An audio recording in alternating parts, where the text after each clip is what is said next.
Direct పాయింట్కి వచ్చేద్దాం. నాగబాబు గారి వ్యాఖ్యలు అయితే నాకైతే తీవ్ర అభ్యంతరకరం. ఎందుకంటే నిజాయితీపరుడు ఏదైనా విషయం జరిగినప్పుడు వెంటనే స్పందిస్తాడు. కానీ ఆలోచనాపరుడు, కొంచెం తెలివైన వాడు ఒక 2-3 రోజులు ఆగినా కరెక్ట్గా స్పందిస్తాడు.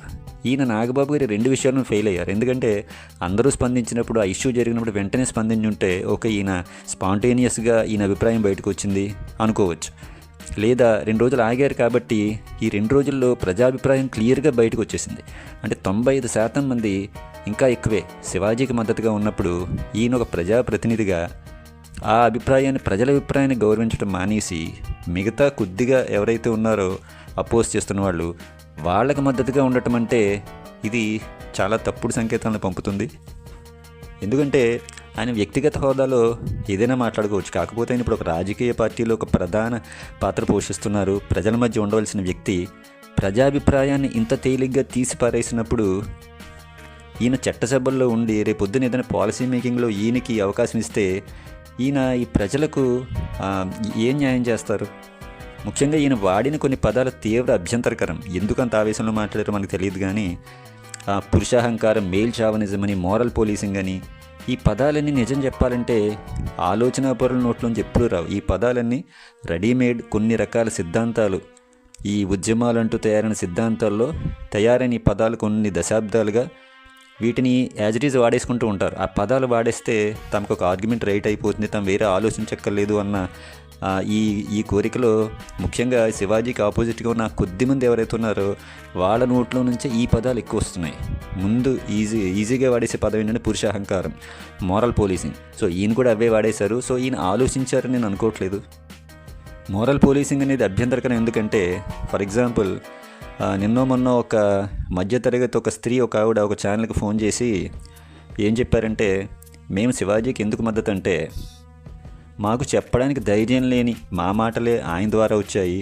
మా పిల్లల్ని సిటీలకు పంపిస్తున్నాం. ఆ సిటీల్లో మా పిల్లలు వీళ్ళని చూసి ఏం నేర్చుకుంటారు అని భయంగా మా ఊరిలో మేము బతుకుతున్నాం అని ఒక ఆవిడ చెప్పారు. సో ఇలాంటి మధ్యతరగతి పేద ప్రజల ఆకాంక్షలు, వాళ్ళ మనోభావాలు ఏమాత్రం సంబంధం లేకుండా మరి ఏదో కొద్ది మందికి అనుగుణంగా మాట్లాడడం ఎంతవరకు కరెక్ట్? ముఖ్యంగా మీరు ప్రజల తరపున మాట్లాడాల్సింది పోయి ప్రజలకు వ్యతిరేకంగా మాట్లాడినట్లుగా ఉంది ఇదైతే. సో మీరు మోరల్ పోలీసింగ్ అనడంలో అంటే పేరెంట్స్ తమ పిల్లలకి చెప్పుకుంటారు, కానీ సో ఆ పేరెంట్స్ని మోరల్ పోలీసింగ్ అంటున్నారా? అంటే తల్లిదండ్రులని పిల్లలకి వాళ్ళ మధ్య గ్యాప్ పెంచడం ఇది. సో ఈ కొద్దిమంది ఎవరైతే ఉన్నారో వాళ్ళు శివాజీకి ఆపోజిట్ లేదా ప్రజాభిప్రాయానికి ఆపోజిట్గా ఉన్నారో వీళ్ళందరూ ఏంటంటే ఒక రకమైన డ్రీమ్ వరల్డ్, ఊహాలోకంలో బతుకుతారు. ఎందుకంటే వాళ్ళకి డబ్బుకి లోటు ఉండదు, వాళ్ళకి విపరీతమైన సెక్యూరిటీ, చుట్టూ బౌన్సర్స్ని పెట్టుకుని తిరుగుతారు.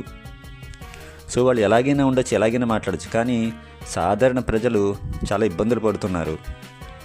పవన్ కళ్యాణ్ గారు ఎంతో కష్టపడి, ఎంతో సహనంతో, ఓపికతో ఈరోజు ఒక సక్సెస్ సాధించి అందరి ప్రేమని ఓన్లీ మన రాష్ట్రంలోనే కాకుండా దేశమంతా ఎంతో పేరు తెచ్చుకున్నారు. సో అటువంటప్పుడు మీరు ఆయన పక్కన ఉన్నప్పుడు చాలా బాధ్యతగా ఉండాల్సిన అవసరం ఉంది. ప్రజల్లో అనవసరపు వ్యతిరేకత పెంచొద్దు.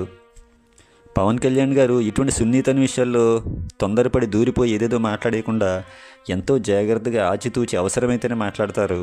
సో ఆ బాధ్యత మనకు కూడా ఉండాలి. మగవాడి పశుబలం అంటున్నారు. నాగబాబు గారు చాలా పుస్తకాలు చదివానంటారు. కాబట్టి ఒక చిన్న విషయం ఏంటంటే, పురుష స్త్రీ అనేవి ప్రకృతి సృష్టించిన ఒక నేచర్ ప్రొడక్షన్. అంటే రెండు విభిన్న పర్పస్ల కోసం పురుష స్త్రీ జాతులు ఉంటాయి. సో ఈయన లెక్క ప్రకారం పురుష జాతి అంతా చెత్త అయితే నేచర్ ఆయనకు అర్థం కాలేదు. నేచర్ ఎప్పుడు కూడా ఒక పార్టీని చాలా తప్పుడుగా, అంటే ఒక స్త్రీ జాతిని ఉన్నతంగా, పురుష జాతిని చాలా నీచంగా, అధమంగా సృష్టించదు. అది కూడా మనకి ఆ బేసిక్స్ అర్థం కాకపోతే ఎలాగా? పురుషులందరినీ తిట్టిపోసేస్తే ఈ సమస్యలకి పరిష్కారం దొరకదు. దీనిపై లోతుగా మేధావులు అనేవాళ్ళు ఆలోచించాలి. సో ఇక నాకంటూ ఒక సొంత అభిప్రాయం ఏమైనా ఉందా అంటే, ప్రజల అభిప్రాయం చూసిన తర్వాత 95% మంది ఏటైతే ఉన్నారో ఆటోమేటిక్గా అటువైపే ఉండాలి. ఇంకా మన అభిప్రాయాలు, పర్సనల్ అభిప్రాయాలు పక్కకి పోతాయి. సో 95% అది వ్యతిరేకంగా మాట్లాడేంత సాహసం మనం ఎలా చేస్తాం? సాధారణ ప్రజలు, మధ్యతరగతి మహిళలు, 95-96% మంది మహిళలు ముందుకు వచ్చారంటే మనం వాళ్ళకి తలకాయ ఉంచవలసిందే కదా. అసలు ఎందుకు అంతమంది శివాజీకి మద్దతు ఇచ్చారనే దాని మీద కూర్చుని మేధావులు చర్చించాలి. మన జబర్దస్త్ షోలో కలిసి పనిచేసినంత మాత్రాన ఆవిడకే మద్దతు ఇచ్చేయాలి అనుకోవటం మీకు ప్రజలకు దూరం అయిపోవటం తప్ప మీరు ఆ కొద్దిమంది ఒకళ్ళనొకళ్ళు రక్షించుకుంటే సరిపోతుందా? రేపొద్దున ప్రజల్లోకి రావాల్సిన వాళ్ళు.